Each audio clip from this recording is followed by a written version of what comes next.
This is the place where sports opinions collide. Dead in Sports. I'm your host, Kenneth Beans. Joining me on the show is Nick, Spike, and Shelton. What's happening? What's going on? MIA is FIFO. It's he's a little stopped up in the nose. You know? He's a little stuffy, Nick. Reddit. Y'all ain't check out our Reddit page. Hey, that was disrespectful, bro. He came for FIFO. Shelton had to put it in there. Shelton could have left that on Reddit. He could have left it right there. But he had to. We all read it too, Ken. We've seen it beforehand. Show was like, we gotta bring it to the pulpit. If B said he had 24 hours to address it, B he did not address it at all. Oh man, that was funny. But yeah, it was a coincidence, bro. He been sick these last few episodes we've been doing. Hey, he gonna try to do like Drake and just stall it out. I'm gonna just wait till everybody forget, and then I'm gonna pop back up. If Wemby get to the finals and win, bro, he gonna come back out talking about some. See, I told you. That's exactly. Shout out to the Dead in Sports Reddit community, man. Make sure you guys go on there, man. It is booming. It is a very active community. So go participate and join and have fun with them, man. But we have some things to talk about. So we have a pretty jam-packed show for you guys today. Of course, we got a new MVP, and we have an answer to that we'll get into. We're also in the conference finals. As you guys know, the Spurs and OKC, they kicked off last night. And on the other side in the East, we got the Cavs and the Knicks that will be competing as well. And we'll give you guys our thoughts on that. And then look at, some teams that left. We'll definitely discuss, the Pistons and whether or not they overachieve or underachieve, and then give you our picks for both of the conference finals. But before we get into all that, we always start off with our performance of the week. All right. My worst performance of the week, man, we're going to start with Jalen Duren, man. I owe BZ430 a huge apology because, man, y'all should have heard how much I was screaming to him that Jalen Duren was a Robin today. I said, man, he's proven himself. He's here. I told him he'd be fine in the playoffs. And B called it all along. So did Nick. They kept trying to tell me he wasn't ready. And I'm like, man, I'm seeing him. I see it. He's averaging 20 and 10. He's here to play. Game 1, he didn't show up. And every subsequent game after, in 14 games, we never saw Jalen Duren. He averaged 20 and 10 in the regular season. He'll be a restricted free agent this summer, which is huge for him, but it ain't going to matter much because in the playoffs, his averages dipped to 10 and 8, and he was a non-factor in both playoff series. And I was highly disappointed, man. One, not only are you playing for your legacy, number 1 seed, you got a shot to make it to the finals, your best shot. 2, you're playing for a contract. You're playing for money. And in my opinion, he lost some money. And there's no guarantee he'll be back in Detroit. Trajan Langdon did say he wants him back, but there's no guarantee he will be back. So my worst of the week, man, has to go to him. When they needed him most, he was a non-factor and he was a ghost. They had to go to Paul Reed, who hadn't even played all year. He played the majority of the minutes. So I'm looking at Jalen Duren with the side eye. For me, the NBA, even though it's a part of the big three in American sports, you could say, Lou, and I think you're going to agree with me, there's 5 words you could say about the NBA that you can't say about any of the other big three in sport, or the 2 out of the 3 in sports. The regular season don't matter. And I feel like when we keep looking at these teams in the NBA from regular season to postseason, I think maybe even one of y'all mentioned this, Ken, maybe this is something about you always say, like, it's a regular season award when it comes to certain things, because this is an all NBA player. Like, he did his job regular season wise and be like, I should be able to get an opportunity to get a max contract of $250+ million, which he's eligible to get as a restricted free agent this offseason. But like B said in the chat, he is not going to get that because of what is it, Sheldon? 14 games? Yeah, 14 games. 14 games out of the 82 plus that he played. Yeah. And they're gonna grade you on these 14 games because them 82 is regular season and them 14 is the playoffs, and we judge everything about when it comes to NBA players off the playoffs. So I just feel like that's the reason why I say the things that I say about the NBA, and I think Lou knows what I'm talking about, where it's just like, bro, it don't really start until late May. Yeah. Yeah, don't start till you get to the playoffs. And he showed what he could do in the playoffs. Best he's going to be as a 3. Like I mean, maybe you're right. He could be a Robin, excuse me. I ain't going to say best he could be as a 3. But right now, he's definitely a 3. And his contract is right now. So they're going to pay him like a 3. If he y'all think he would leave Detroit? He's restricted free agent, so get rid of him. I don't think he's 22, bro. He looked like he looked like a superhero. 35. Yeah, but he's only 22, so I can't say that his ceiling is where he's at now. One of the most horrendous and worst timing playoff performances you could have in back-to-back series. But I gotta say that I wouldn't pay him the max, but I would give him at least $200 million. Because he couldn't even grab rebounds, bro. I'm just saying that's the reason why he ain't getting the max. Yeah, I'm just saying I'll still pay him because he's a big man, and as you can see with Wemby, with Joker, like big men are starting to slowly but surely come back in the league. So you're gonna have to have a guy that can at least size up against them, But I think that giving him up for what? Like, what else are you going to replace him with? What, Giannis? Is that what you're trying to get? Like, I don't know. There's only like one or two. There's only one. I know we're trying to put Giannis. We pinned the tail on Giannis with all these franchises. But I'm just saying, like, there's only one or two players you can replace him with. That mean, like, all right, this is a huge upgrade, and it fulfills your need with height and defense and rebound and like. And Giannis is not even young, so it's not like you getting that many prime more years of him. So that's why I'm like, I know he had a horrible playoff performance, but I still think he can still rise a little bit higher than that. You can get Chet because Giannis gonna be in. Okay, Chet, bro. Oh, hey. But yeah, that's triggering. I know that is. That's how you flinch, kid.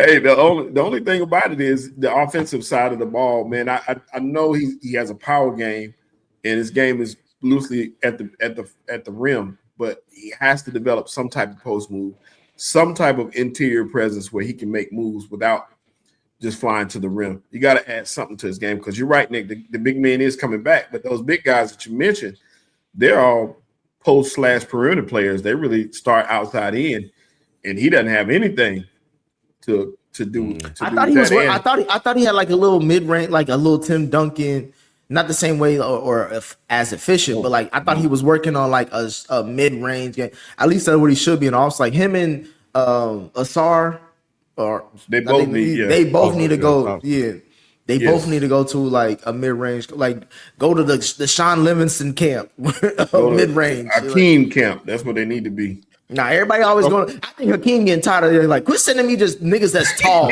Send me somebody who's talented. Not with him. Everybody they go there and come out the same. You ruining my brand. But last thing I'll say, I think with him, if you want to pay for the upside, it's definitely not the max. I would be like right under 200.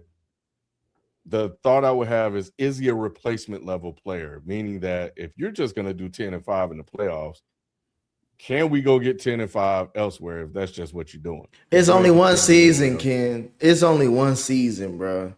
They were in the playoff last year too. Yeah, and they had a close. That was their first ever.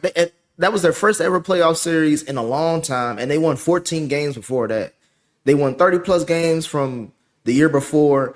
and this year they won. What was it? They won 60 games, so like what, 16 plus games. Like so, like every year they've gotten significantly better with him being on that roster, which is why I'm like, again, it sucks for him and his agent because they just gonna slide them stats.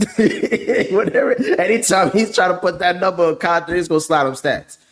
Mm-hmm.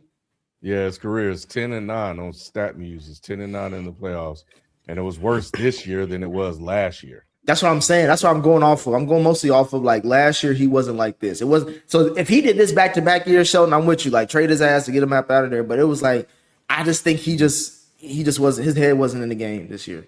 He went backwards, but all right. Anyway, let's move on, man. Let's jump into first quarter. Got to jump into. Let's get it. This past weekend, it was revealed who was named the most valuable player in the NBA for the 2025 and 2026 season. And it was once again Shai Gilgeous-Alexander from the Oklahoma City Thunder. The now two-time MVP is close to earning another title as they represent one of the two teams in the Western Conference Finals. Before we get into that, what are your thoughts on him receiving another MVP? And do you still care about the MVP race lately? Lou, you care about the MVP? Not since all the foreigners win it. I ain't gonna hold you. When Ant win it, I'll care about it. I don't care that Shea winning it. I don't care that Joker wins it. I don't care if Luka wins it. But if Ant win it, I'll care about it. To be completely honest, like, because I don't.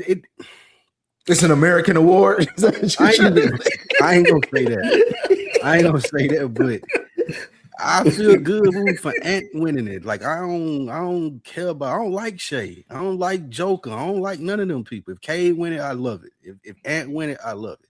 Like though, I don't know. I don't like it. Don't seem like it means as much when it ain't a player that like you rooting for, you like, what is even that you like that's a rival. Like it can be somebody I don't like, but I just don't like the people that's winning it now. I don't like Shea. I don't like none of them.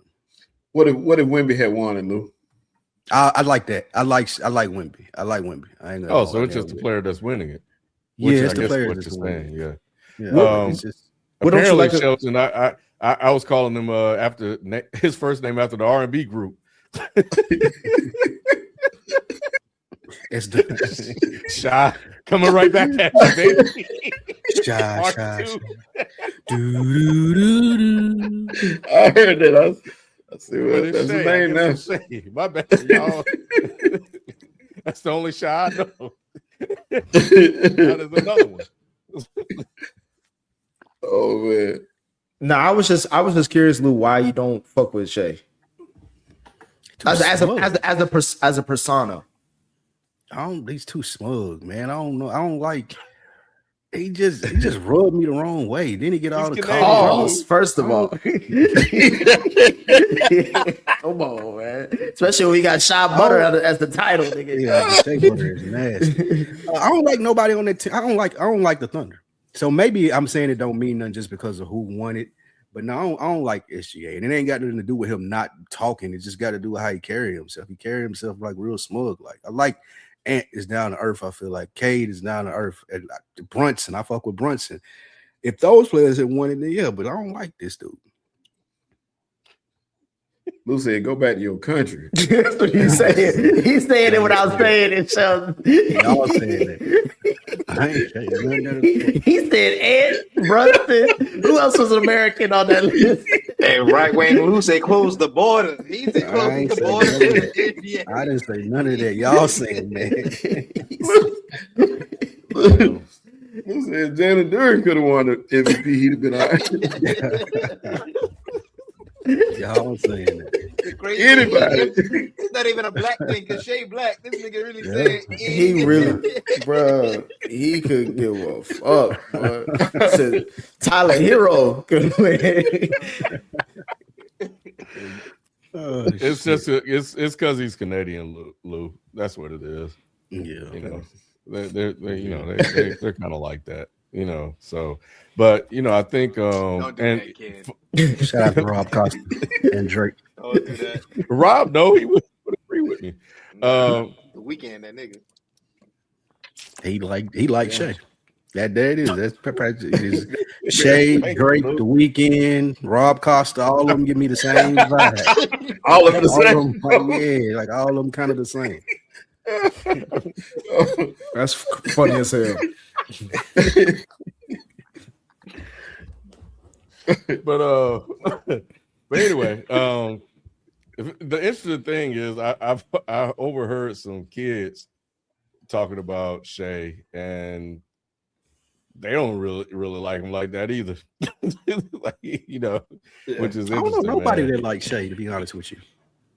Outside of OKC. Yeah, just the people that play on this team. I ain't really heard nobody that really fuck with him. But you know, I think in regards to the MVP, you know, he went back to back. I don't know what that means, but I think what we will get out of, well, I mean, it means he was the best player, you know, throughout the season, and I think that's good for him. You know, he has a title. He is one of the top 5 players in the NBA. And he goes out and win a title to back it up. He'll go back to back as an NBA champion. I'm sure Knicks or Cavs have something to say about that, but mainly the Knicks. But you know, I think it's a reflection of his accomplishments. And so, but you know, and that's it. I think though, what we're gonna get out of this though is we're gonna get a pissed off Wemby. Yes, sir. And that's what I think the results of this will be, which I'm sure we'll get into talking about that once we talk about, you know, our picks for the Western Conference Finals. But I will say, good for Shai. I will say about the Shai MVP, I don't really feel like he wouldn't be my MVP pick because I think Cade, I know people could say like, oh, he didn't play enough games. Look at his stats and efficiency compared to SGA, but like if you're talking about I always credit it to the and I think Doc, you'll agree with this, like the word value on this team. Like we see it in the playoffs. You know what I'm saying? Like I feel like if you're talking about who was the most valuable player again and where he's taken that franchise over the last 2 years. Not saying that SGA hasn't done the same thing, but I'm just saying like that talent around his roster, like Cade ain't working with that. And he did what he did in the East. Again, it's a regular season award, so I'm just focusing on regular season and that impact. But that would have been my MVP. But I think a good conversation is what Lou brought up is like this guy, resume-wise, should be talked about like how we talk about Wemby or Joker, like one of the all-time greats.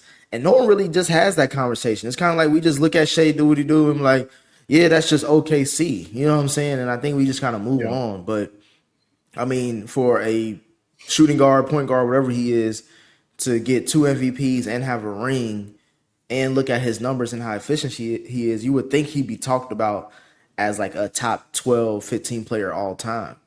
And he's not. I don't think anybody would even argue that he is. Outside of, again, people who live in Oklahoma. I think that his MVP for me is well deserved. I think that he's the leading scorer in the league on the best team in the league, and he did so for a part of the season without a second leading scorer in Williams. So he had to carry that team for a while. But even though he had help. Oh, go ahead. Even with you saying that though, like you mentioned, Jalen Williams was out for most of the season, and they just threw in some regular my player in that simulation, and he had Jalen Williams numbers. So it's just kind of like that team is just so stacked. Granted, I think that team is more about, and I had to give props to him over time, but Sam Presti, he finally got the ring, so you finally got to give him credit for all the stuff he's done. But he just got that shit like a machine, bro. It's just like I don't really know how to value that team based off of, I mean, SGA is the most valuable thing on that player on that team, but how do you also value everything else around it? Because it's just so, like, they don't miss a beat. They legit don't miss a beat on anything they do. You could plug in any player into their system and they just excel. So it's just like, how much is that due to Shai being his presence versus just how much is just the organization is that well run? I think a lot of it has to do with him though. He sets the tone for that organization. And like I said, with him being the leading scorer in the league, that's huge. And it's a lot to do to lead the league in scoring, to lead the league in wins, and to carry your team like that the way he had to. You're right. They had some players to step up, and Presti's made some incredible moves. Bringing in Kane was mind-boggling for Philly. I don't know what they were thinking. But Shai is proved, if nothing else, he's proved that he is one of them ones in this league. He's what we want Ant to be. Not to say that Ant is bad or nothing. I'm just saying that's where we want him to be, to that type level, and to kind of drag that team along to the finish line. We know that Shai can get it done. We know he has another gear. He had a bad game, 24-12. That's, you know what I'm saying? So in saying that, I think that he deserved the MVP. The only reason I would say not Cade is because of the injury, and then two, they still held serve without him. You know, I don't think that OKC would have had as much success without Shai. And I just see it that way, and I see the impact. Like I said, night in and night out, you saw him do the same thing over and over and over again. So he drugged those dudes at a couple of these games throughout the season. So he deserved the MVP. But what I like about the MVP, it does matter to me because we are going to get a fired up Wemby now. Like you said, Ken, we're going to get to see Wemby go at it because he's not happy. And I love the fact that he's not happy. It matters to him. So now that it matters to the players, it should matter to us as fans. And the same thing for Cade next year. Cade should come back saying that's my award and play like it. So I think the MVP does have some significance now. And, you know, how will SGA respond? Like, is he going to go out and prove that it is his award? So, you know, we will see. But moving on, man, let's go ahead and get into the conference finals. And we're going to start with the West. So we are now in the conference finals stage of the 2026 NBA playoffs as the final four teams in both the Eastern and Western Conference are set. We will start by discussing the bracket in the West as the San Antonio Spurs handily defeated the Minnesota Timberwolves in Game 6 on the road last Friday, 139-109. They will face off against the defending champions, the Oklahoma City Thunder, to determine who will represent the conference in the finals. Before we get into that conversation, let us talk about the Timberwolves. Did they overachieve or underachieve this season? And did anyone have any issues with how Anthony Edwards acted toward the end of Game 6? For those of you that are unfamiliar with what happened, more than likely this is about him going to the other team, shaking their hand with 8 minutes left on the clock. And then we'll get into the Western Conference Finals picks. Well, I'll go, man, because I'm extremely disappointed in Minnesota. Extremely disappointed in Ant. I know he was 70, 80%, but, you know, that's no excuse for me. He gave it his all, but he had no help. There was a whole conversation about Jaden McDaniels this, Jaden McDaniels that, Dwayne Wade coming out and hyping him up, and all these people hyping it up, talking about he got this, talking about he got that, and he just left it in Denver. And there's Julius Randle. And depending on what happens in the East, we're going to look back at this Julius Randle trade and see, was that a wise decision for them to get rid of Cat, who is by far one of the most talented players in the NBA, regardless of his personality or how he acts. And we'll see if that made an impact, because Julius Randle was awful. And I'm pretty sure they were talking about him being moody. Were they talking about him? Yeah. So he got to go. But that team is not ready to compete. We're seeing the flaws in them. I like the guy they had, Awu. I think that's his first name. I like him. He's cool, but they got to rebuild. And I think they may have made a mistake giving all that money for Gobert. Yeah, got him to the Western Conference Finals twice in a row. Yeah, they were able to beat Denver again, but it's not getting them to the ultimate goal. And that is to win a title.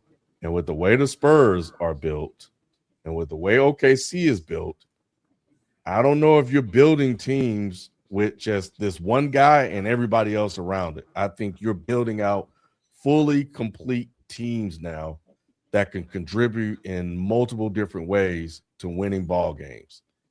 And I think that may be the model. So I don't know what Minnesota's going to do to get there, but they're going to have to figure it out. And they don't. I haven't looked to see what their draft picks are, but they gave up a lot to get Gobert. 4 draft picks, and it wasn't enough, bro. It wasn't enough. With the way the Spurs team look, and if they beat OKC, what are you going to do with that if they go on to win the title and Wemby got his first ring? Because then that's two with the teams same that you attitude, right? That's With two the same teams. sort of "I'm the best player in the world" attitude that Ant has. He's just French. We don't understand what the fuck he's saying, or he don't know how to put the words together to make it, translate to like Americans. But that guy's going to be an issue, especially if he win it all this year. So they shit at the bed, man. I thought they were going to be better, and I thought Ant would play better, and I thought Jaden McDaniels would elevate his game, and he did not. I already knew what Julius Randle was going to do, but I thought Jaden would show up and play with him, and he didn't. So, yeah. I don't blame concern for Anthony. I don't blame Anthony Edwards for this. I blame Minnesota more so. The problem that they run into is not that Gobert was a bad pickup. It's just that he's too one-dimensional. Like, he was a big part of them winning the Denver series with the defense that he played on Joker. But that, like you were saying, Ken, you need players that can do more than just one thing nowadays in the NBA. We're getting to a point where all of your players need to have a bag, as the kids say. And Gobert's bag, while it is a designer bag on defense, on offense, it came from Ross or TJ Maxx. Like, he just don't give you anything. And then you got Julius Randle, like, the best quote I ever seen about him was he act like he playing in blue jeans. And so you got him and all of these young kids, like McDaniel might be good. We don't know, but Ant is giving it his all. He elevates these players' playing level. However, he can't elevate it to beat OKC. He can't elevate it to beat San Antonio. He's not that good, even though he's really good.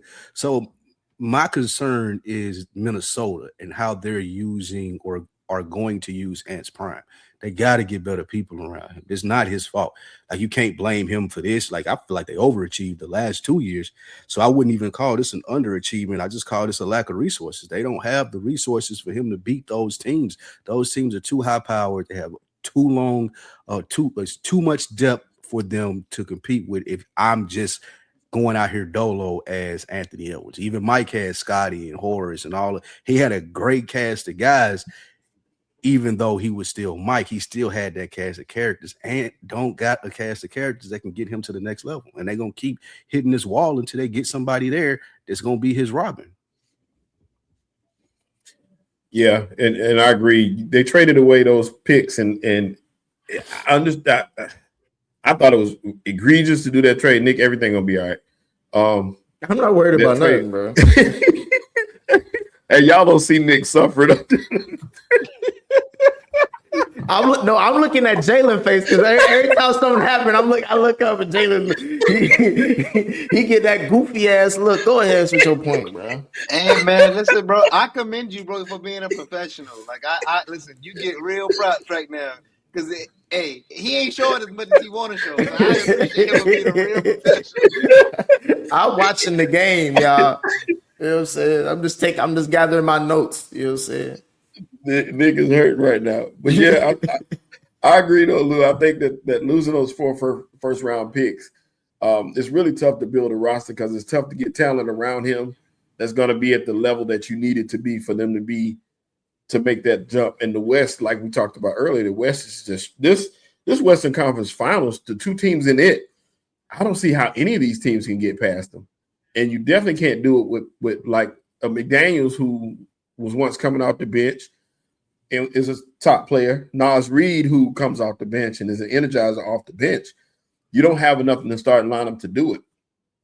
And you don't have enough pieces to make it happen. You got Ant, and then the drop-off to the Robin is so deep. there's no way to keep up with these more talented teams from top to bottom. So it's really going to be a tall task to do so. So yeah, not really sure. For me with Minnesota, I picked them in 7 based off of Ant and their experience. Clearly, I was wrong because, again, a lot of what I was saying was like, if I can get this from Julius Randle, if I can get this from Jaden McDaniels, which in the previous series I felt like they showed evidence of why I brought those names up, but in this one they didn't. Like, I'm not, again, for them to have won this series in 7, everybody had to play their best, like how they came out in game 1. You know what I'm saying? And then ever since that game, like, people could argue that Wemby throwing the elbow was on the reason why they got 2, and it wasn't, and it went to 6. It could have ended in 5. But I feel like Julius Randle's contract is on a very favorable side of things in today's NBA. You should try to move off of him now. Granted, this is not the highest you can trade him for, but you got to get him off that team because he's a 3 disguised as a 2. When it comes to, and I'm mostly basing it not off his talent, but his mentality. But I don't blame Ant for going over, 8 minutes left. He was getting checked out the game. I think he also went to the locker room straight after that. Like, it was over, bro. It was a 30-point lead with 8 minutes left. Did anybody have money thinking that they was going to come back maybe in Minnesota? But outside of that, bro, it was like, again, the game they had to win was, to me, the previous game 5 when it was in San Antonio, but they got run out the gym, I think, in that one too. So it was just an avalanche of, you can't stop this nigga. And I got to give a lot of respect to the Spurs as far as them, even though they're inexperienced, being able to just kind of work through their kinks in real time to where they're even now in the Western Conference Finals. So I think that they're a dangerous team, and the fact that Minnesota was able to even kind of point out some things about holes in their in their philosophy as far as how they do defense and offense with the Spurs, I think that they overachieved this season as far as Minnesota for most people. Even though I had them, I praised them a lot. I think they overachieved. I don't blame Ant for going over to the bench. It was over. I don't give a fuck. I don't know what the people don't really have a reason to say why he shouldn't have done that, because it's like, was it like, were they still in the game? No, even though there was time on the clock, the game was over. It was like when I wouldn't have been mad if Atlanta did that when they played the Knicks and it was a 50-point lead. It's like, nigga, it's over. Like, in his situation, you damned if you do, damned if you don't. Because I think you said he went to the locker room. The story would have been he left the floor without shaking their hand. Had he not shook their hand, which is probably why he did that. He was probably thinking, let me shake their hand now before I go to the locker room. Because, like, and if anything, I'm a sore loser. Yeah, and somebody should point out the head coach said we taking you out. So is it on the head coach, or is it on, like, you can't blame Ant for everything when the head coach took him out for the rest of the game, which means that the game's over. Mm-hmm. Well, I do think I agree with because I'm sitting here thinking, did they overachieve? Did they really overachieve? And, get into the playoffs first round with the ups and downs, Ant being injured the last couple of games. I mean, you can make a case that they overachieve, and I might side with you just off the fact that they beat Denver. Because for all intents and purposes, that they never should have advanced past Denver with them being hurt. Even though I did pick them I did pick them to win Denver, to beat Denver anyway, with the healthy Ant. So, but a hurt Ant coming to face the Spurs, who was the second best team in the West by far, it just kind of made sense. But I thought that they've been there, done that before, and everybody just fucking disappeared. And Ant was 70-80% of himself, and he even said it. He said, man, he said to somebody, he said, man, he told somebody on the court he was playing against. He was like, man, if I had my knees, he said, I would have dunked all over that boy or something like that. He told him on the court. So, it is what it is. But he went out there and he shit the bed. He played like shit in game 7 or whatever game it was. Game 6. And, game 6, and that was it. At home. I mean, they got destroyed. And he was supposed to elevate and try to drag them to a game 7, but he didn't. And that's not going to get it done. And I think Ant may be in trouble. They got to go. Ken, I know we're doing the Yep, the go Giannis ahead. game. Listen, they can get Giannis, Jalen. I don't know what they got to give up. They may have to give him the keys to Prince's house, but something to get him over there. Like I don't They see don't have the how. assets. They don't have the assets at all. Like even with draft picks, that Rudy Gobert trade fucked them up as far as assets. Um, but yeah, they don't. That Giannis is out of the question, bro. Like especially when the Bucks can get better offers elsewhere. I don't see them getting The Giannis only in Minnesota. the only way I see Giannis in Minnesota is because I thought they tried to make a move this past trade deadline. Giannis has to say, "I'm only trying to go to Minnesota." That's the only way they can get him. But even that, man, the way Giannis has been moving the last couple of months with the Bucks, like he's kind of soured that relationship a little bit. Like he's been trying to tell the fans he wants to play, but the Bucks don't want him to play, and he's saying he don't want to leave, but the Bucks want to move him. So he's making them look bad. So why would they work with him to get him out of there? Like they can just ship him out however they want to, and that's probably what they're gonna do But they also in the can't. best offer. No pun intended. They also can't buck back at him either, because he brought a title. He's going to get a statue outside of Milwaukee. So it's just kind of like, how much are you going to? This is about to be your greatest alumni. That ain't true, man. Like niggas get traded and still get their statues. Like the way Iverson ended with Philly was not great, and then you see they finally come back. The organization knows that. You see what kind of statue they gave him, though. They gave all them niggas lame ass statues. But I'm just saying, eventually they kumbaya, and now Iverson is like an ambassador for Philly. He's always at the game, so it's just like I don't know, bro. They don't care. Like they'll get what's the best option for them because they also mortgaged their future by buying out Dame last summer. So that fucked them up. By trading for Dame, fucked them up. Like, and they got Miles Turner on contract. They don't have no maneuverability. So they're gonna try to get the best thing. If they get Giannis is the only attraction they have. So if they move him, they got to get whatever they can back in assets. So, but Yeah, as that's far a as Ant, horrible GM to go on. I mean that's man.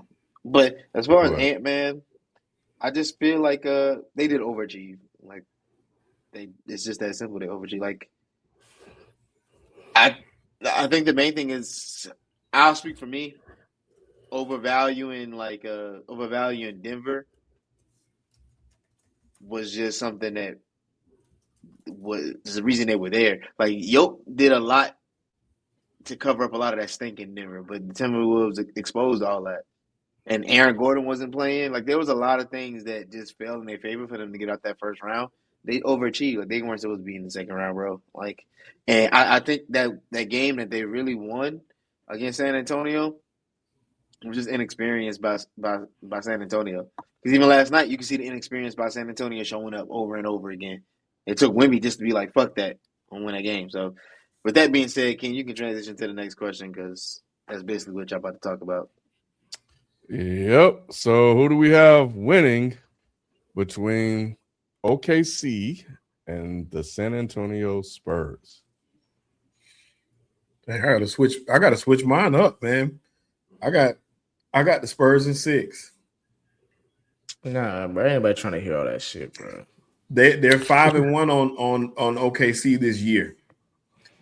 I think that they have a level of confidence that is going to be very hard to match. Plus, you got Jalen Williams coming off injury, so and Chet looks like a shell of himself. So I really think it's going to be tough for them to pull it out. Pause. I was going originally with Spurs in 6, and I say 6 because they have to win it in 6. I do not trust if it goes 7. I'll give it to OKC to win that at home. But even after game, I always tell y'all game 1 as an away team is the best game to win if you want to put yourself right in the series. As we looking at this Cavs versus Knicks game, and I think, and for me, I was saying this in the chat. I was talking about OKC winning game 1 because I was like, bro, Caruso scoring 30. Anytime Caruso scored 30, OKC has to win that game. And the fact that they lost, but it was like, again, like you mentioned, Jalen, I know, what's his name? De'Aaron Fox was out, and I think another player was out too. 11 turnovers. That should have lost. They should have lost that game, bro. Wemby literally had to drop 40 plus and had to grab 100 rebounds just for them to win in that slim margin. And also the kid that you was talking about, Sheldon, earlier, about who replaced Jalen Williams. He had a wide open three that he missed that it could have been 105 to 109. That's a different game already. So I'm just saying, like, it's close. It's close. But for the Spurs to win this, they have to, you can't fuck around. Game 7, to me, game 7s are we fucked around and let this shit happen for one of the teams. And that would be the Spurs.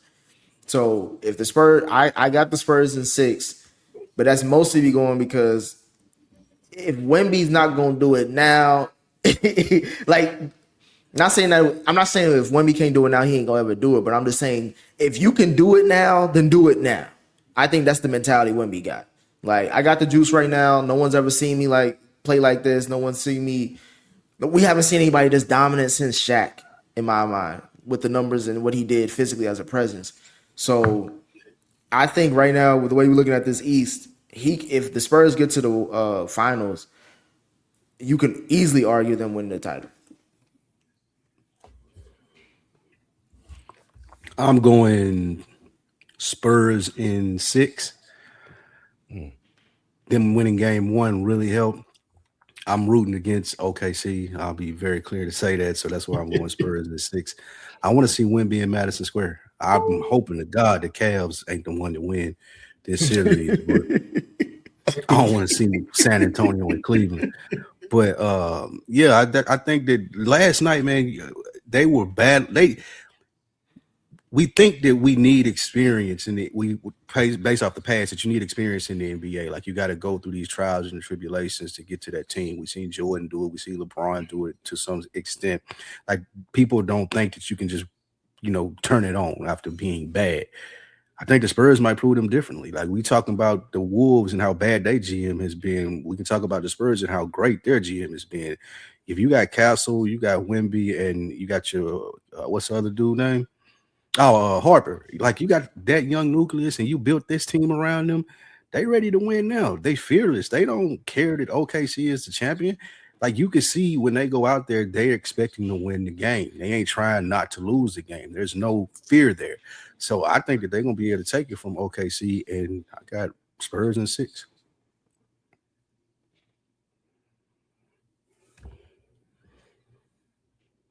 I guess I'll go. Yeah, go ahead. Spurs and 4. It's like I'm playing. Yeah, I'm playing. He dead ass. That's how you feel. He gonna give a safe answer now. No. I don't really feel that way. I got Spurs in 6. I think, man, OKC just last night just said a lot. I already had a feeling that the Spurs are going to take the series, but last night said a lot about them. I mean, yeah, they gave a little bit of fight at the end, but they seem off. Like, they seem like they rattled a little bit when they play the Spurs, bro. You could just feel it. Like, that confidence and that swagger that they had in the first 2 rounds just isn't there. Now, a part of me in the back of my mind is saying, all right, the Spurs have been like really running every game they played against y'all. And I'm like, eventually y'all gonna get right. But then it's the other side of me, like, y'all just don't seem like y'all care. Like, y'all just scared. Like, that feeling that y'all was talking about with Shai, I feel like these playoffs have shown that he's inconsistent. Like, he's been inconsistent throughout these playoffs. There was 2 games in the Lakers series where he didn't really show up. He hasn't really given a true performance. And that fucking post he made last week. What was the post? I know what you're talking about, the one on IG. With that corny ass line is the reason why he ain't gonna make it out this round. Yeah, he said some goofy shit. I ain't worried about how I didn't 8 more. I'm trying to figure out how I can win 8 more. See, I was like, nigga, that's their MVP. Like, nah, nope. Right. I don't like him, and I don't like Jalen Williams. It ain't even a Canadian thing. I like Jalen Williams, man. I don't like dude. Jalen Williams looked dead on Birdman brother. That's the first Man, person he I look think. like Slim. It look like Slim for real. Holy He do look like shit. Slim. That's He crazy. looked I dead ain't on never Slim. thought of that till you just said that. He looked That is just like crazy. him. He looks Damn. like Slim. No, but I agree with you, Jay. Like I feel like, but I think that's more of a Wemby thing.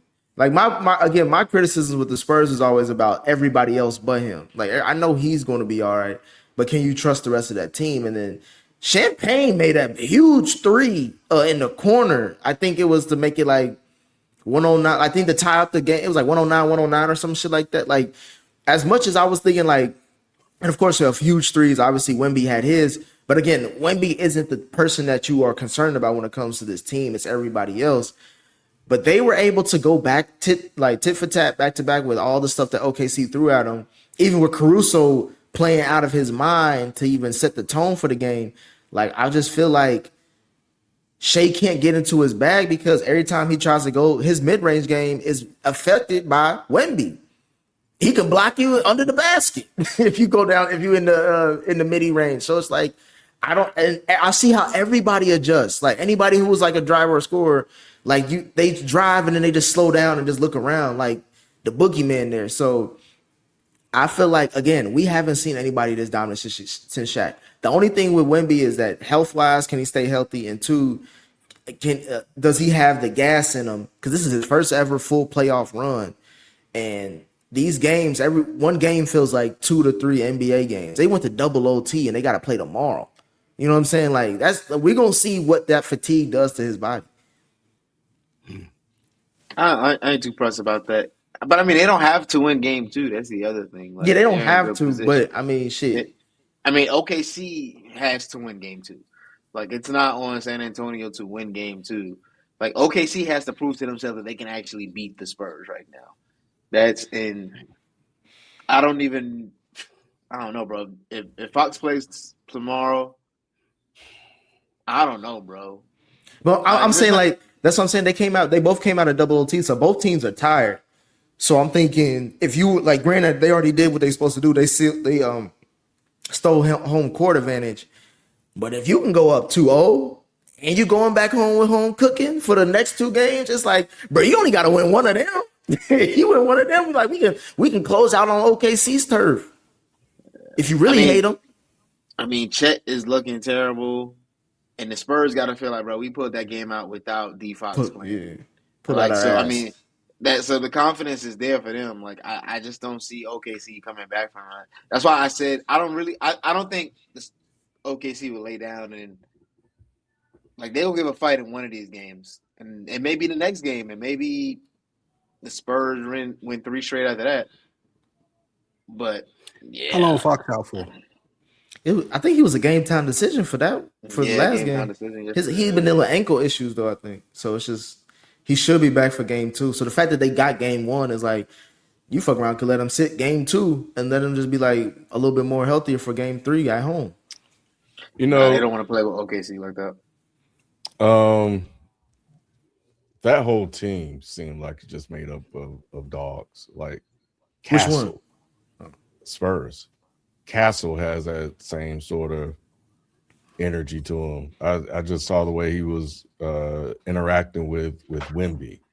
Vassell's good. Dylan Harper is wise beyond his years. I did. He didn't believe in the Spurs. But I didn't. Not at all. Ken, before you finish, but when have this? I guess my question would be, when have the Spurs teams not have it? Like even though like Ginobili and Parker, they weren't like favorites. We never questioned their heart and how hard they played. Like the Spurs have always been a team that played hard. Like we never questioned that. With Pop though, Pop's still there. He's still around. Like he when Wemby got suspended, got I remember the game. He was the first person to talk to him off the plane. Like Pop is around. They say Pop be in the meetings too. Damn. You know what it is, Jalen? I'm so used to seeing a different type from this generation. I'm not used to seeing that sort of attitude with this newer generation. That's like Ant and the makeup of that and the Spurs kind of spread out. It's refreshing to see it. And I think that goes a long way. However, I got to take the L. Spike, remember what I told you Sunday. I just remember what I told you Sunday. But everybody's picking the Spurs, man. So I'm going to just go ahead and take the L for the squad. Just go ahead and pick OKC. I'll go OKC in 7. And I think they'll lean on their experience. The MVP should show up. Jalen Williams is back. They'll need him. McCain they'll probably need him a little bit more as well. Chet ain't gonna do shit. Chet ain't ever gonna do shit. Chet ain't shit. But he's gonna have to try to do some shit. I don't know what he can do, but yeah, he's gonna have to try to figure some shit out. That's gonna be up to the coach, Mike, Defibrillator, whatever his name is. But yeah, man. I'm gonna take this L. I'm gonna take this L for the team, man, because we have a bad track record. We have a bad track record when everybody picked one team. I know it never works out. Bro. I know. But most of us are picking Spurs because we can't stand OKC. we trying to gloss it up with some analysis, but it's really just like I just don't want to see that team win. Yeah, I'm hating right now. Yeah, I'm hating too. I ain't gonna lie to you, I'm hating. But I think it goes to what Ken said, and I think that's part of the reason why we don't like them. They all have that mentality. Like the way they do that, they interviews and all that. It's just like, bruh. It's lame. They lame. Everybody be scared to say it on anything that I watch, and everybody try to skate around, and we gonna say it here on day. And they are OKC is lame as fuck. That's because the last time somebody said it, they lost their job. Lou, Rob Parker. All right, Rob Parker. Last time you said the truth about a black man. He ain't a brother who was on top of the world. He was like, bro, we know what he is.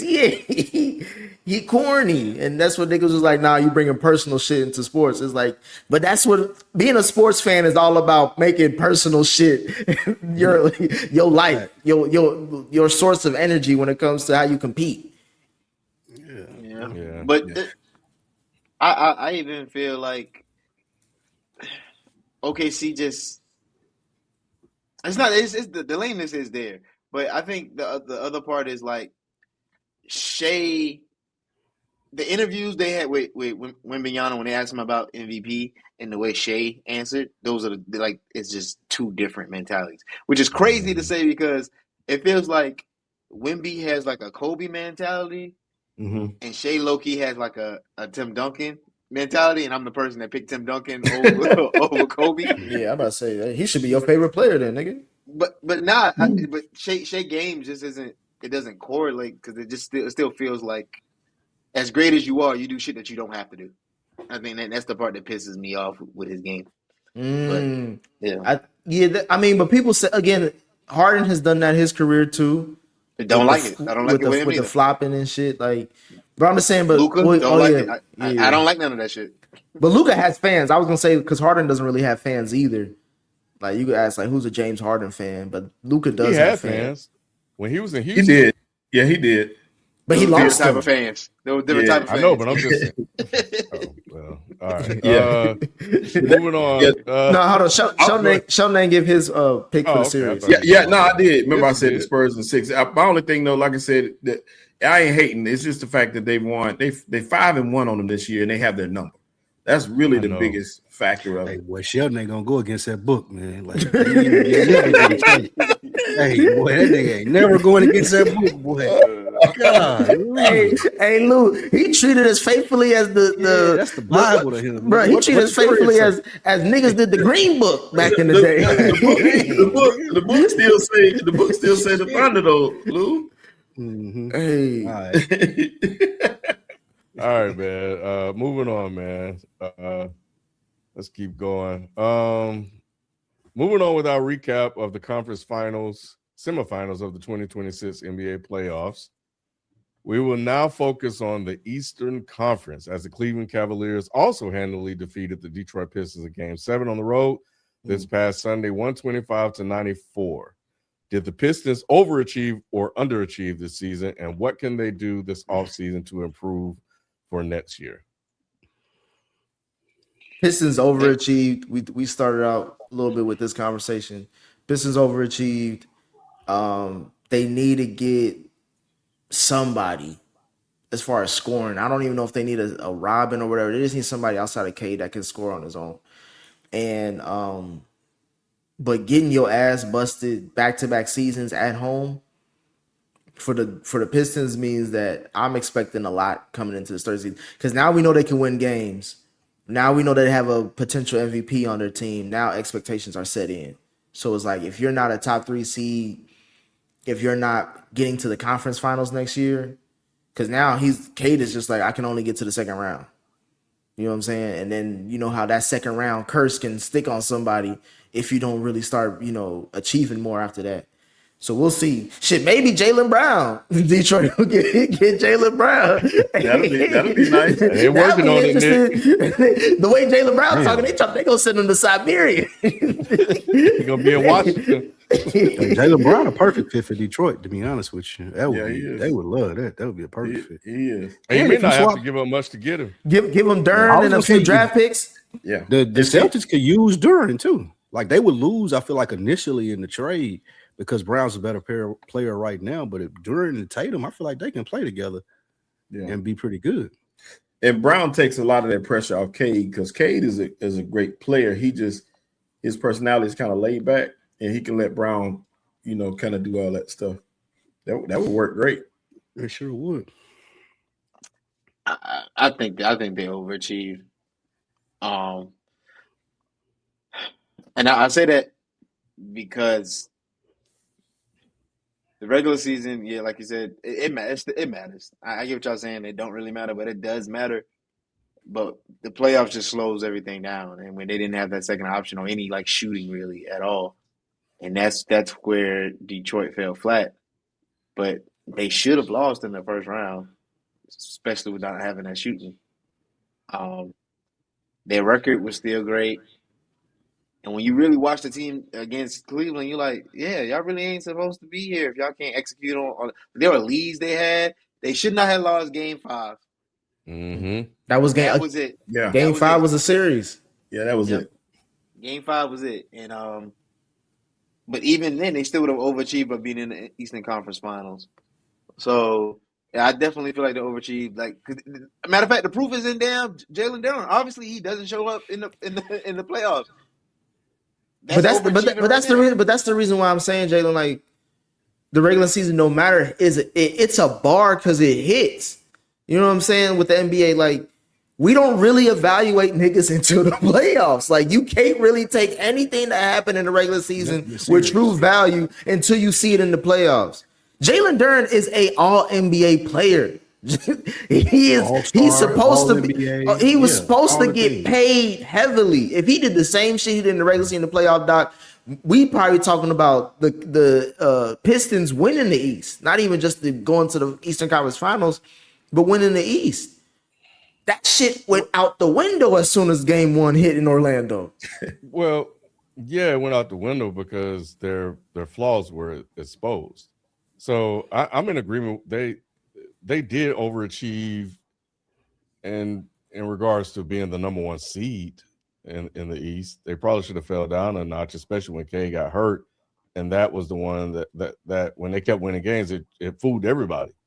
And I will shout out B, because B has been consistent throughout the whole season. He said this was a second round exit team.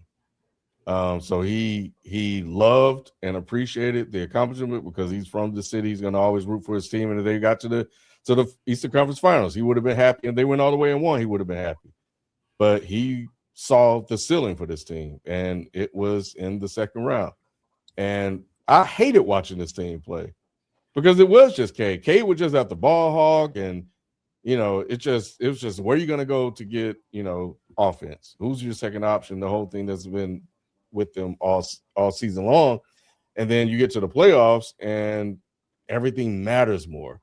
So those guys that play looser in the regular season, those misses in the postseason, they matter. The turnover matter. you know, guys jumping on the ground. You're not going to get the calls. All those things you got to really learn for. And now you done been to the second round. You got some experience there. But they badly need offense. I'm in agreement with Ozzy Thompson going out and doing something. But they need a guy. And, you know, is Kawhi the guy? I think if they had Kawhi, bro, you need something. I think you could have made a difference, Nick. You need something you can count on, bro. You need something you can. Granted, he had the playoffs. He had a hell of some games this year. Yeah, he had a hell of a season, but you need something to count on, bro. And I need to see him play 70 games, bro. I don't like, you know what I'm saying? Like, I just need it for the playoffs, Nick. You right. Look. What would you rather have? Kevin Durant for the regular season and absent for the playoffs, or Kevin Durant for the playoffs and missing most of the regular season?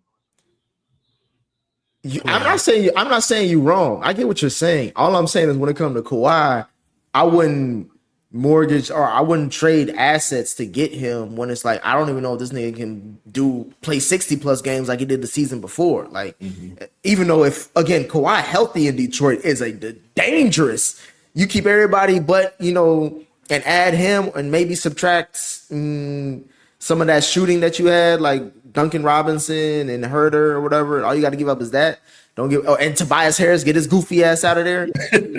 like you replace Kawhi, a healthy Kawhi with bro. That team is dangerous. That's the finals team right there. It's scary hours for sure. And I'm only saying that because it popped up in the chat. I think that was a thing that was happening.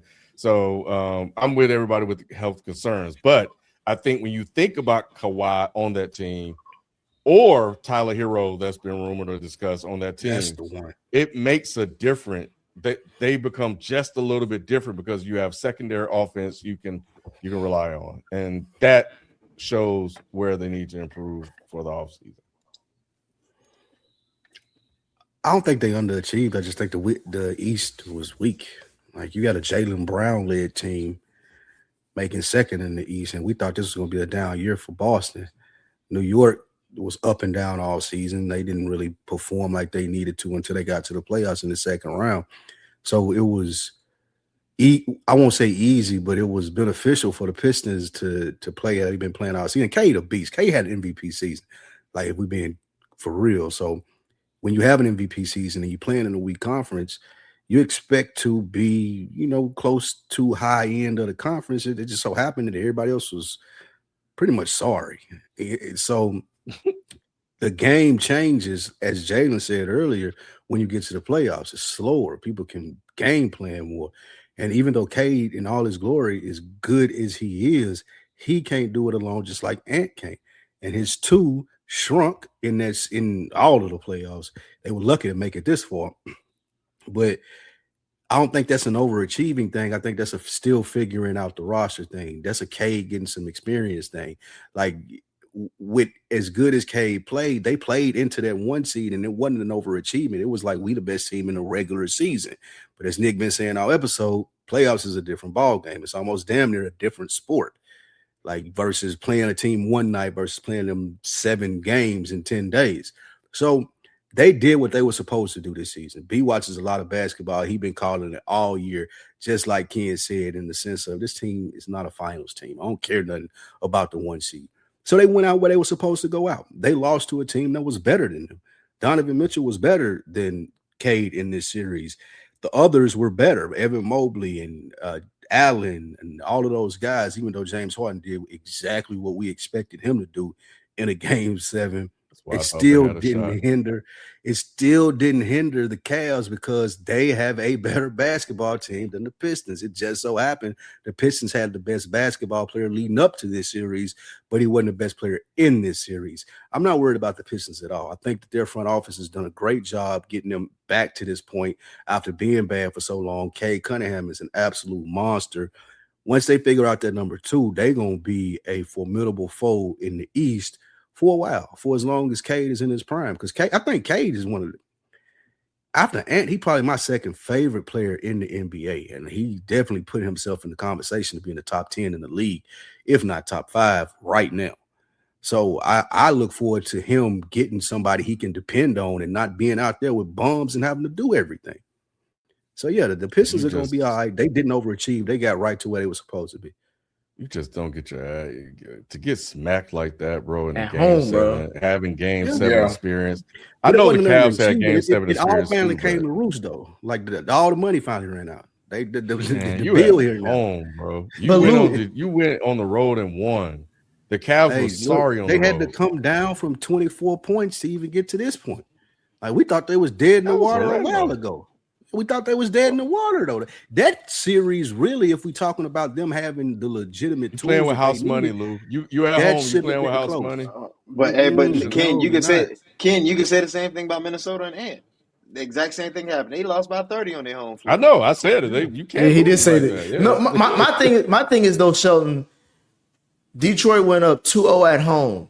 If I told you that was the last home game they was going to win, That's because like Detroit, you- though, we That's should, the nature of the team you're dealing with, though. Yeah, that's that's Detroit. That's what you're going to get when you got a team like Detroit, whose only option is Cade Cunningham.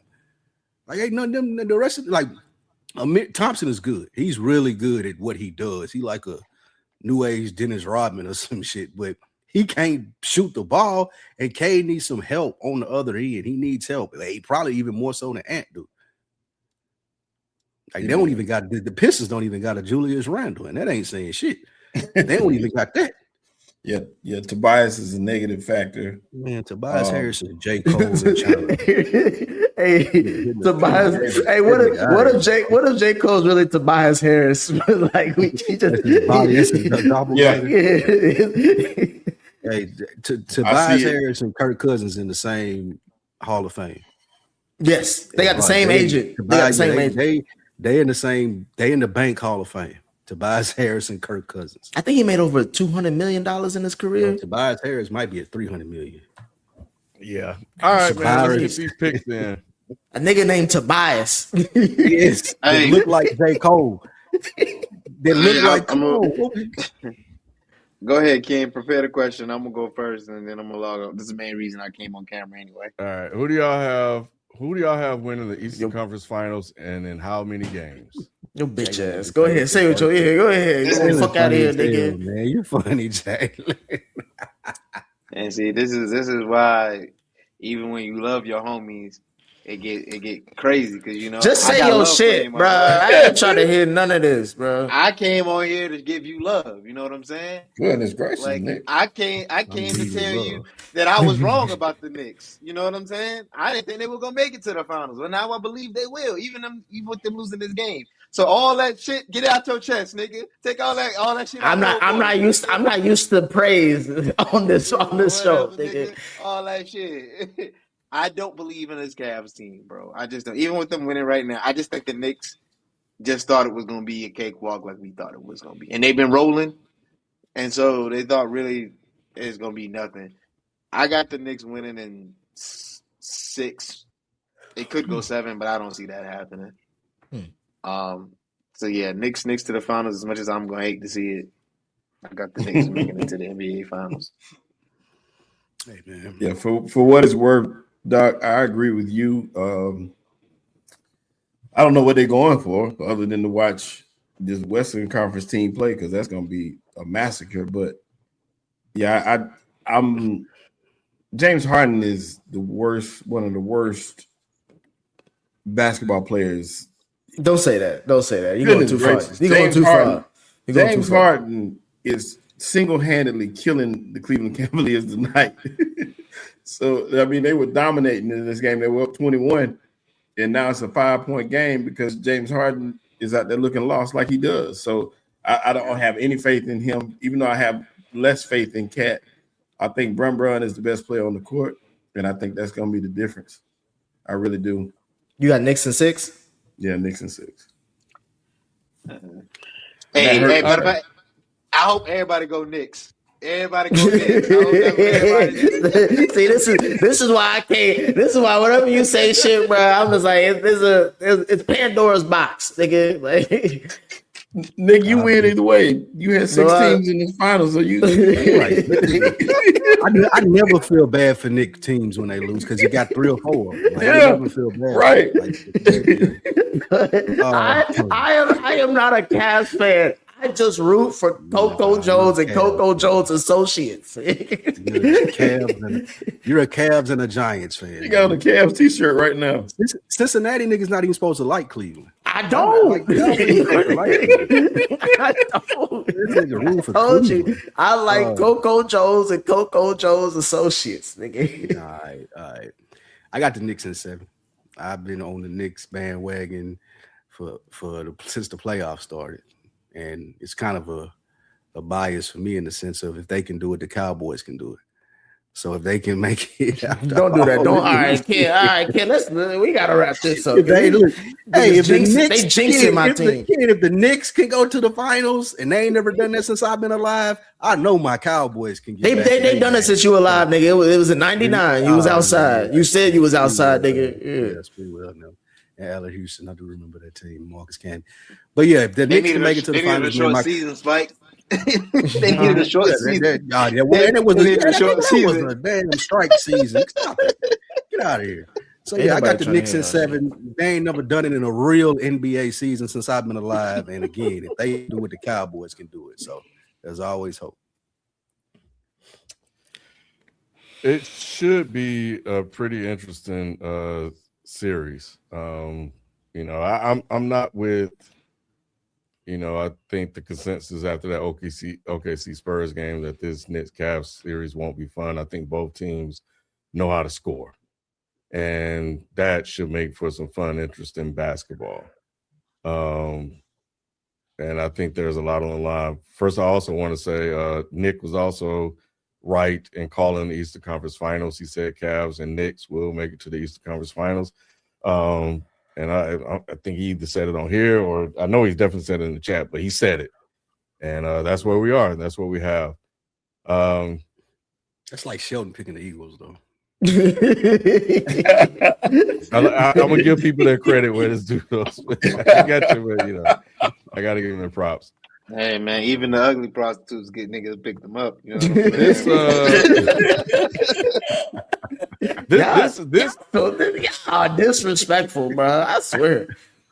This honestly is a tough one to call for me, because I can see either team winning.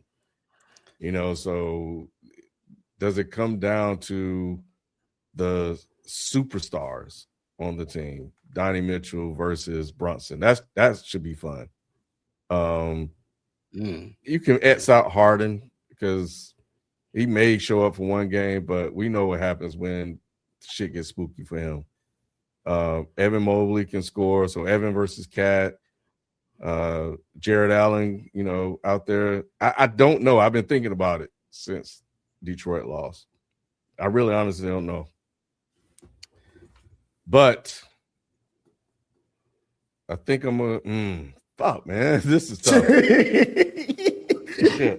keep on saying these. You keep on saying these soliloquies, Ken. I know. I'm trying to give myself the time to talk myself into what, because I really honestly don't know. I'm gonna go Cavs in 6. So you don't want a person to pick the other teams out here. I know what. I already know who Nick is gonna pick. Save you, Nick.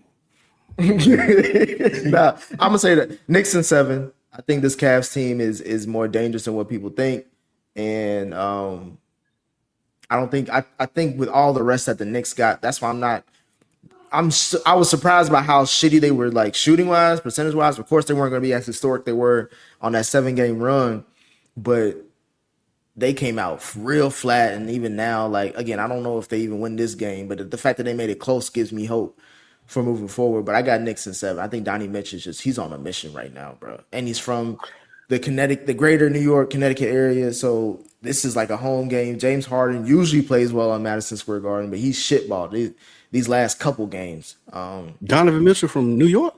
He from Greenwich, Connecticut. So it's like not too far from down. Is that like being from Alpharetta in Atlanta? Yeah, basically. It's about 30, 40 minutes away, depending on where you at. But yeah. I got a question. That dog in him, Spike. Right, exactly. I was trying to figure out like where. He got that manufactured dog. Yeah. Are we having a different conversation about Donovan Mitchell if he win the series and make it to the finals? Yes. He's now in that And Only if he wins the finals. he to me he he gotta win, Ken. No, He well has to me win. to I me think he Ken just gotta make it. I just think he got to make because he can get on that. You got to make it. He Kid. can get to that Luka level where we're like, we didn't know you were that good to carry a team like that. Absolutely not. No, That's so no, Nick. disrespectful. No, Nick. What you mean? No, Nick. This team is better No. than that Dallas team. You can't do that. Yeah, no. Yeah, he got some players. He got players. Wow, around they him. just tied it up. This shit crazy.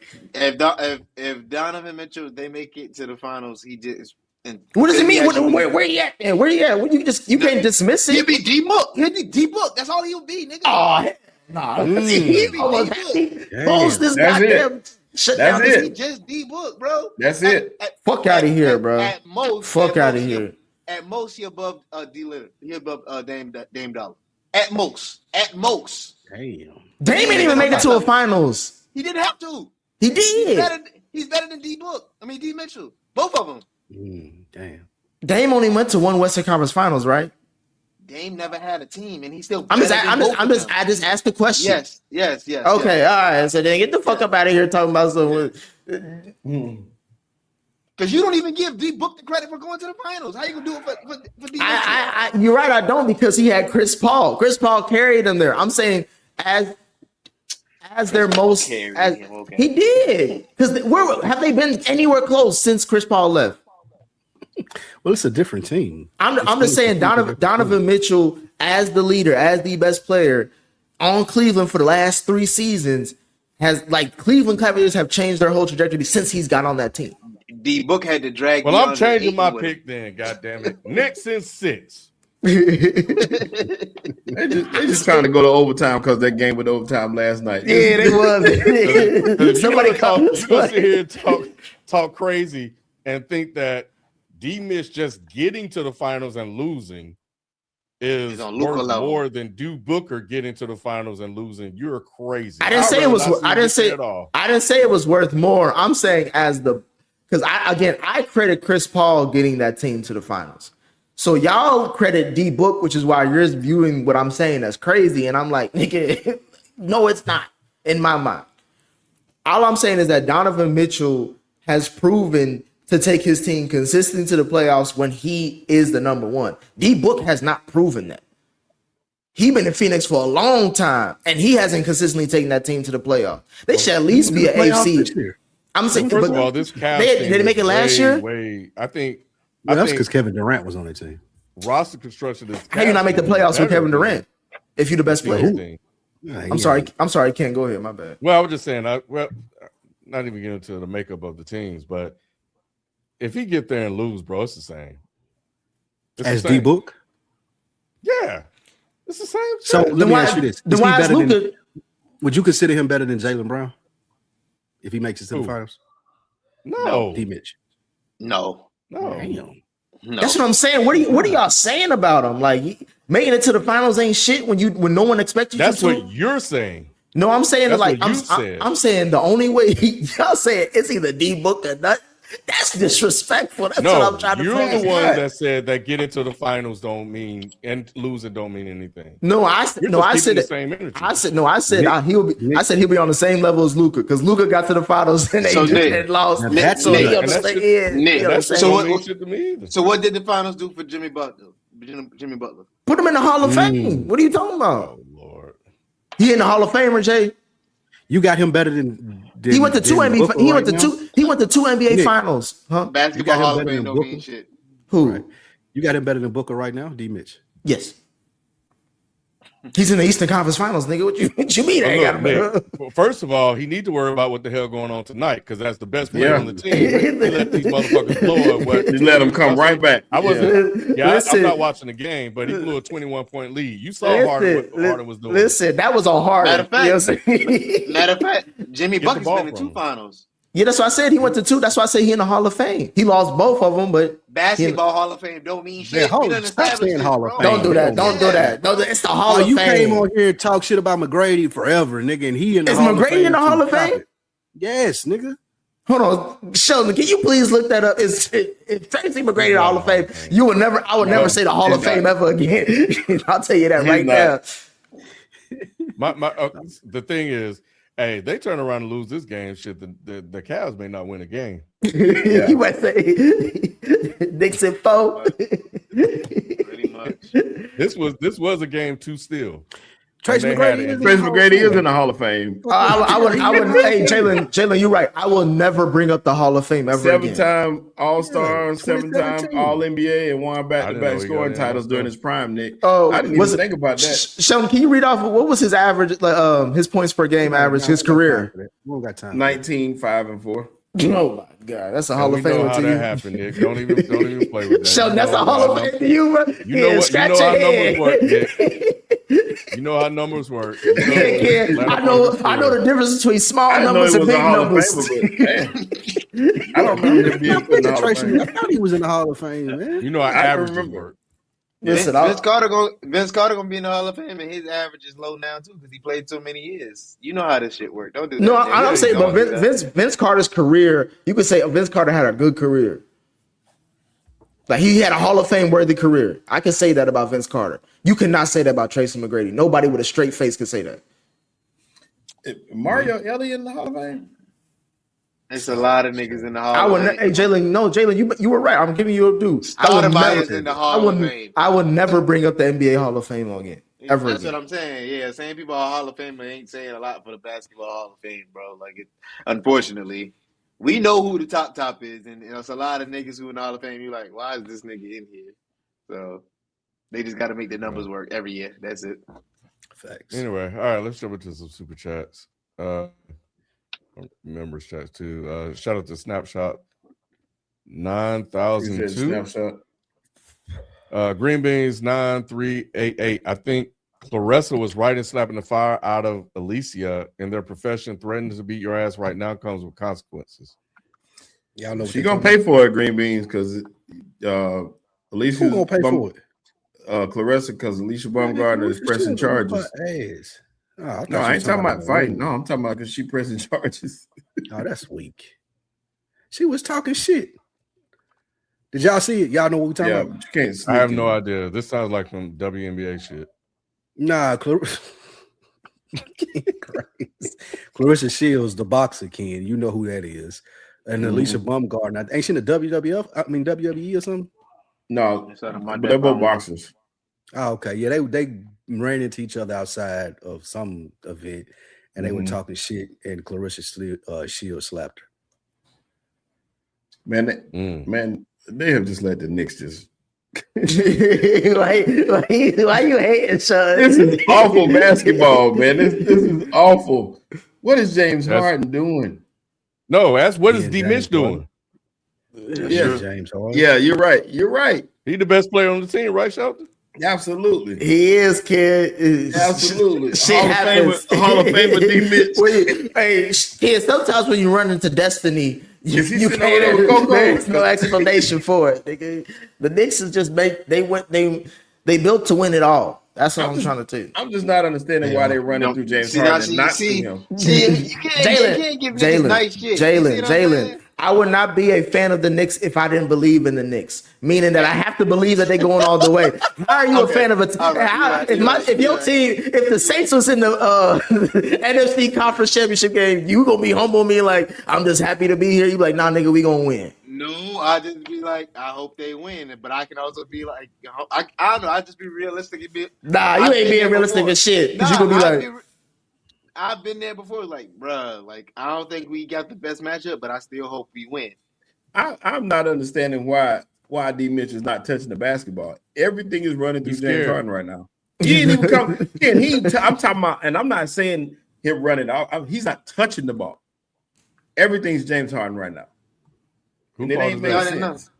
Yeah, Nick, what's going on with that, man? Go talk to your boy. He about to get the ball right now. Look, he's sitting over there with Coco. It's too late. He got the ball now. They down by 6. This 2 minutes left. It's a 2-possession game.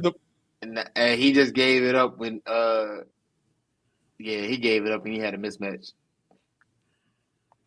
James Harden still shooting 3. That's it. All right, good night. Good night, Cleveland. Who had the not worst Cleveland. playoff performance, Jalen Duren or Julius Randle? Randall. Jalen Durham. I would say Julius Duren. Randle. I would say Duren.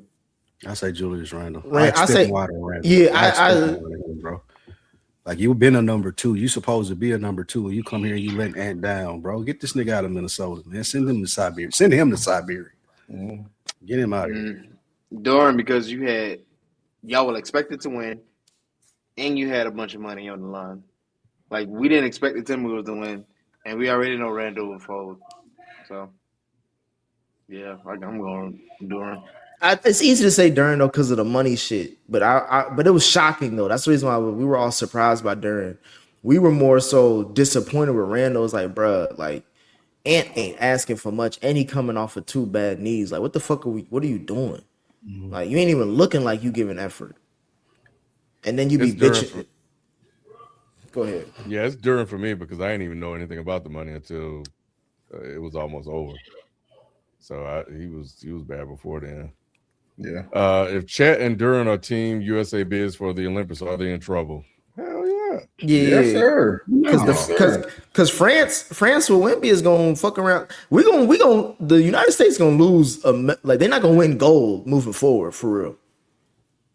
I don't believe that. Mm-hmm. Yeah. Wemby playing for France, bro. And Who else play on the team? It took LeBron James, Steph Curry, and everybody to get them out of there. Rudy Gobert. I forget who else played with Rudy Gobert, French. Yeah, that's how him and Wemby Yeah. they cool with each other. No wonder.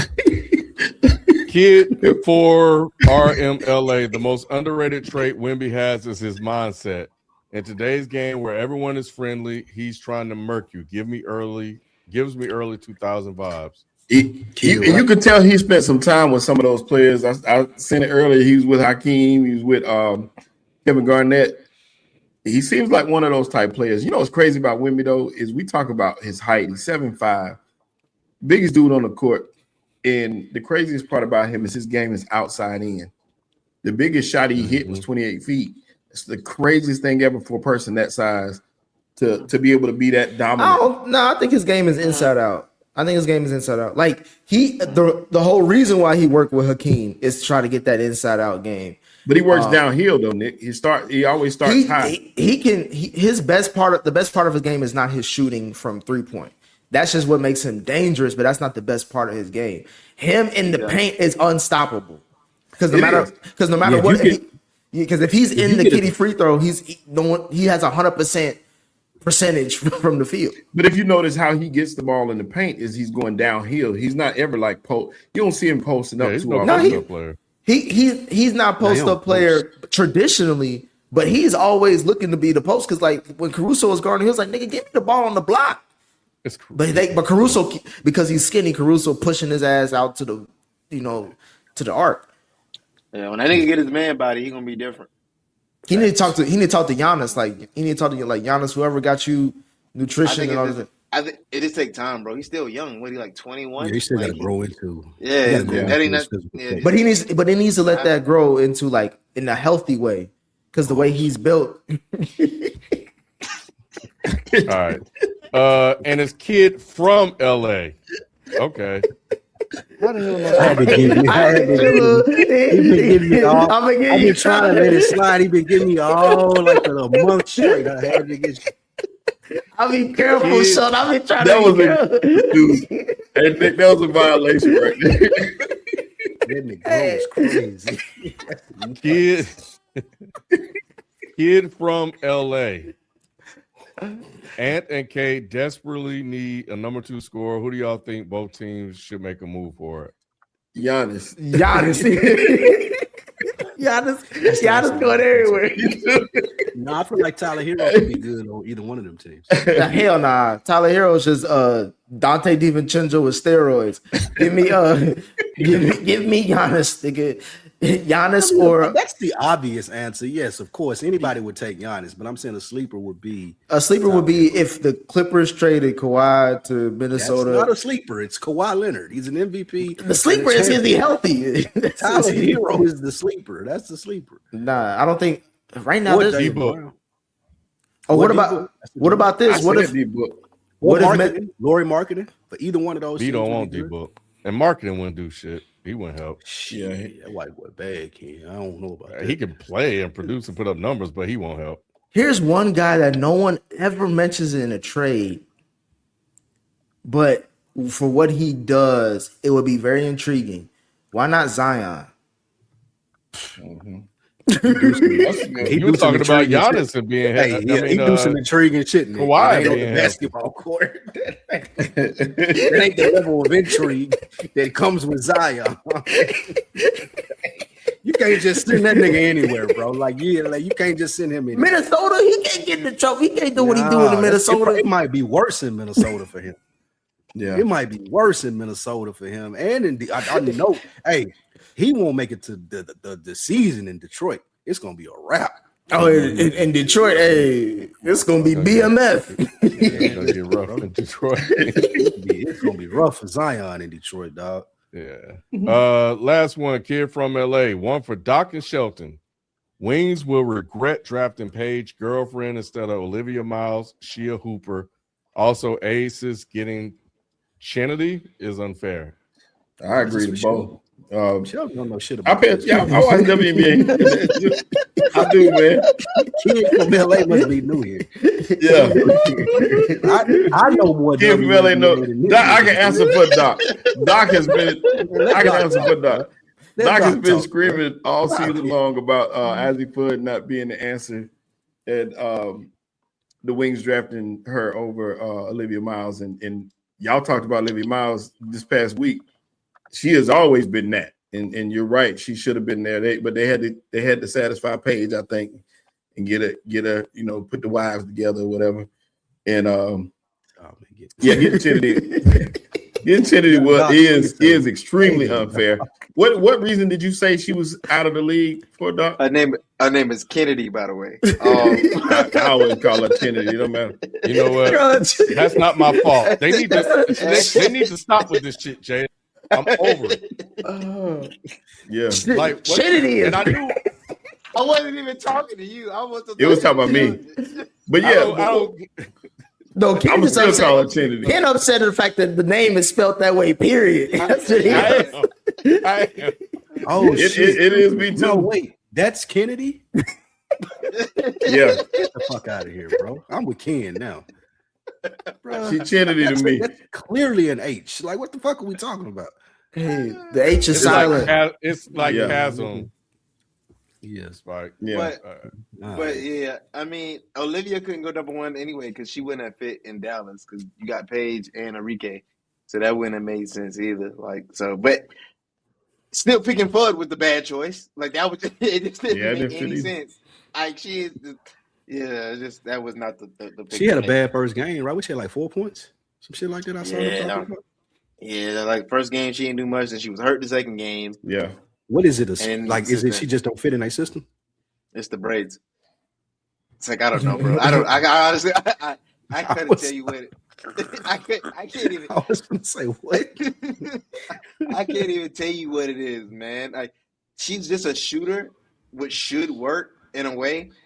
But Paige and Enrique are so ball dominant that it kind of does not work with her. Like she's not gonna, as a rookie, she's not gonna fit in. But because she's the number one pick, they're trying to give her burn too. So it's such a weird dynamic that it just doesn't make sense on any real level. As far as the Aces getting Kennedy, yeah, that is unfair. But she already stirring up shit. So I don't know how long it's gonna be. That's why she was out the league for a year because she just a locker room problem at times. Like she don't get along with people. And she was the one that was basically like over fouling Caitlin. She looked like a locker room problem. I ain't even gonna. Yeah, she looked like she a problem in the locker room. You say what country she from? No, she just looked like she a problem in the locker room. So when he say that makes sense. Cause that's a chick I was talking about. Why she was out the league for a year, right? Yeah, she had to go over to. Yeah, she looked like a locker room problem. Yeah.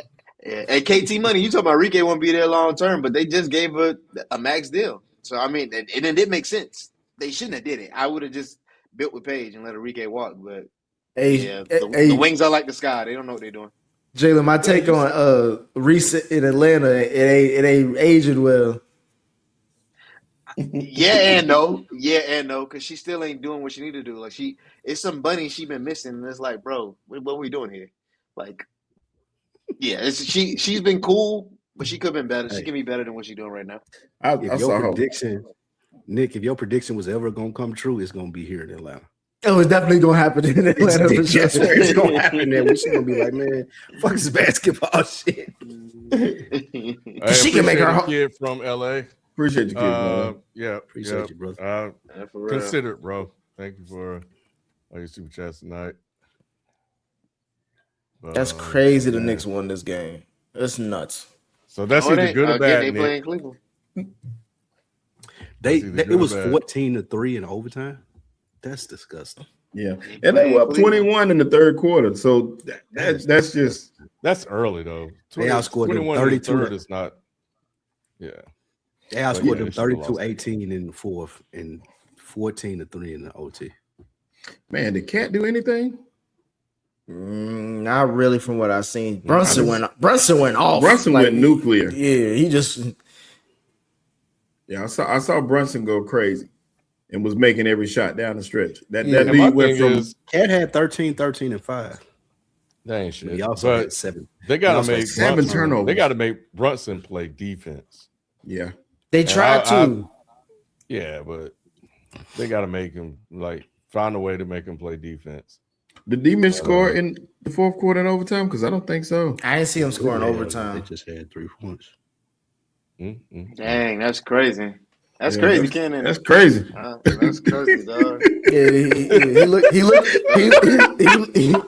he looking like bro. Booker in game 4, ain't he?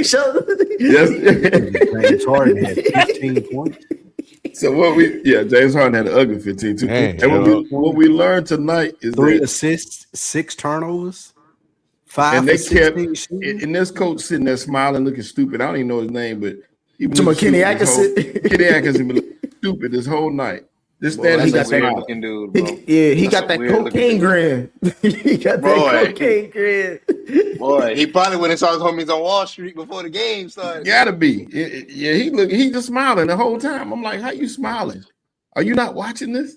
They went on a 22-1 run with no timeout. I would have subbed out James Harden for Max Strus and roll with it that way. And let D-Mitch go to work. Yeah. Yes, that's exactly what they should have did, because they completely neutralized D-Mitch down the stretch. He couldn't do nothing. They ain't believe in him. I think they broke a playoff record. They went 44-11 down the stretch to end the game, and I think that hasn't been done since like the 70s in the playoffs. That's crazy. That is crazy. Well, hey Ken, real quick. Guys. Huh? The one thing we learned, 2 things we learned tonight is that Nick got a bunch of teams, and that Lou hates corners. That's the 2 things. Just one. I literally have two things. You root for 4 professional teams. That is the most disgusting thing as a grown man. What are you talking about? You have 4 teams. That's crazy. I only adopted the Giants. I do not root for the Cavs. I root for Coco Jones and Coco Jones Associates. I am a Knicks fan. I'm rooting for the Knicks to win this. I'm happy. I'm 4 teams. I got 1 team I root for out of all lanes of sports. One. That's We'll because get you guys next week. You don't care about sports like that, nigga. I do.